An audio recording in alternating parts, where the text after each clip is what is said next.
We are going to make a circumferential wrist cock-up orthosis. So first we will start out with the pattern. You are going to apply the paper towel only and hold it like this. And then first thing that I like to mark is the distal palmar crease. So you're going to mark that on the volar side.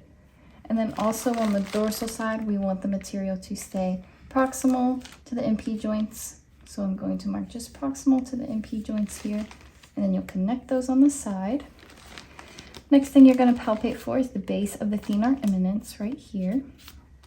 So then you're going to kind of connect those to make the cutout for the thumb. In this corner here, we do need a tab for the thumb to pull through the first web space. So I'll make that. And then over here, you're just going to bring that straight down the forearm. On the dorsal side, we've already marked the distal end, so then you can just bring that straight down as well. And then we do want this to go 2/3 the length of the forearm. So then when you are done, it should look something like this.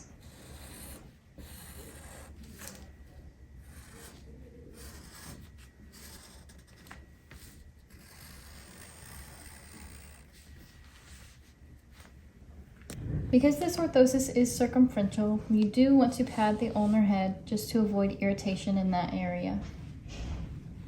When the material is ready, you will apply it ulnarly. I always like to tag first at the wrist just to help hold the orthosis up. Next, you are ready to position the tab that goes through the first web space. Then you're going to roll the material away from the thumb so that you don't limit any thumb range of motion. You can also roll the distal end here. Sometimes you have time to do that, sometimes you do not. I'm going to. We want this area to come just proximal to the distal palmar crease.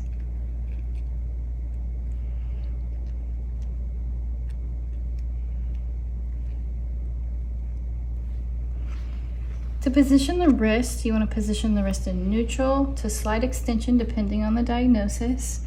You want to make sure it does not accidentally fall into radial or ulnar deviation. And then you can just mold the forearm portion.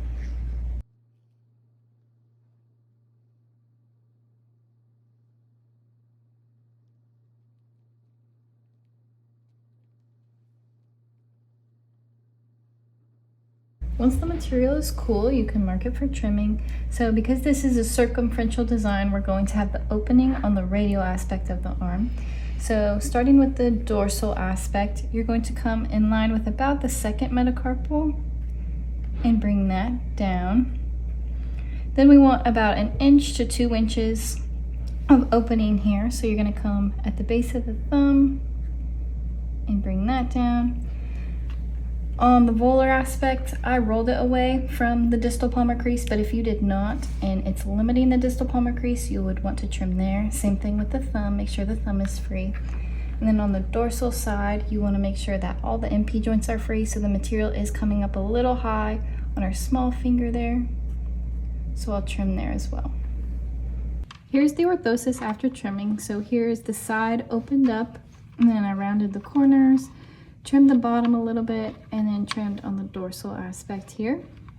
Velcro placement for this orthosis, you will do 1 strap around the base of the forearm and 1 just proximal to the wrist.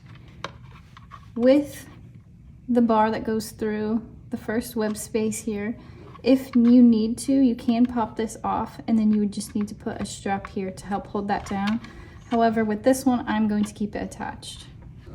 Here's the final product of the orthosis. So you're going to have 1 strap around the base of the forearm, 1 strap just proximal to the wrist, and then again, if you need that strap on the dorsum of the hand, that would go right here. You will want to have the patient flex and extend their digits to make sure that distal palmar crease is free. Same thing with the thumb, you want to make sure they can still oppose with the thumb. And then on the dorsum of the hand, when they flex and extend their digits, you want to make sure the material is not rubbing on the metacarpals back here.